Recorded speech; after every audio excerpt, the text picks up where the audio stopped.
Fala galerinha, sou Felipe Bruno e esses são os potes da Pré-Libertadores de 2025. Os potes já estão definidos e nesta quinta-feira, a partir do meio-dia, nós teremos em Luque, na sede da Comebol, o sorteio da Pré-Libertadores, tanto da primeira fase como da segunda fase da Pré-Libertadores. Bom, vamos começar então pelo pote um da fase um.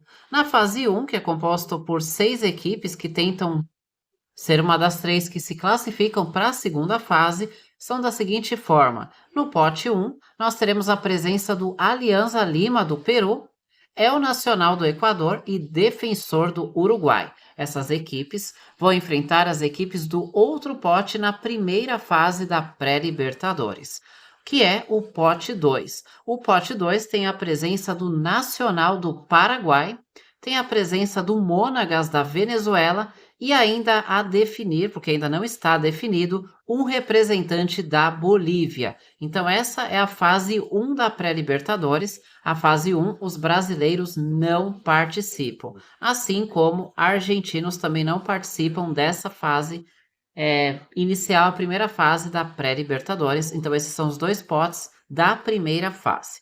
Agora vamos também ter o sorteio aí da fase 2, onde entra aí os brasileiros, o Corinthians, o Bahia, por exemplo. A fase 2 também 2 potes. No pote 1, os melhores ranqueados que estão na Pré-Libertadores são eles: Boca Juniors, representante aí da Argentina, Corinthians, representante do Brasil, Cerro Porteño, do Paraguai, Barcelona de Guayaquil, do Equador, Santa Fé, da Colômbia, Melgar, do Peru, Bahia, Brasil, né? E Nublense, o Chile. Então, são essas 8 equipes que estão no pote 1 na fase 2. Ou seja, essas equipes não vão se enfrentar na segunda fase da Pré-Libertadores. Eles podem se enfrentar na terceira fase da Pré-Libertadores, ou seja, a fase anterior à entrada na fase de grupos? Sim.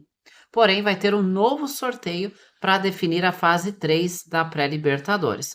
Por hora, então, o que temos é a fase 2, fase 1 e fase 2. No pote 1, então, são esses participantes. O pote 2, nós temos a presença do Deportes Iquique, do Chile, Boston River, do Uruguai, Universidade Central da Venezuela.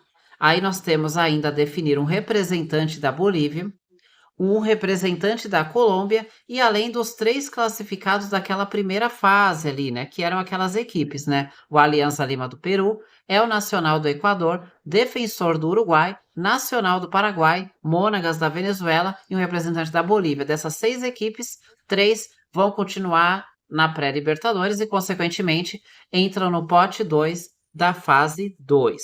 Portanto, Corinthians, Bahia já sabem aí que pode pegar numa segunda fase de pré-Libertadores um representante da Bolívia, um representante da Colômbia, uma das equipes que veio lá daquela primeira fase, ou de repente um Boston River do Uruguai, uma Universidade Central da Venezuela ou um Deportes Iquique do Chile. Então, essa é a definição dos potes. E na quinta-feira, você acompanha aqui também no canal Futebol Maluquinho, você vai saber como ficaram os grupos, aliás, como ficaram o chaveamento da pré-Libertadores, tanto da primeira fase como da segunda fase. Vamos ver aí se Corinthians e Bahia vão se dar bem no sorteio da fase 2 da pré-Libertadores.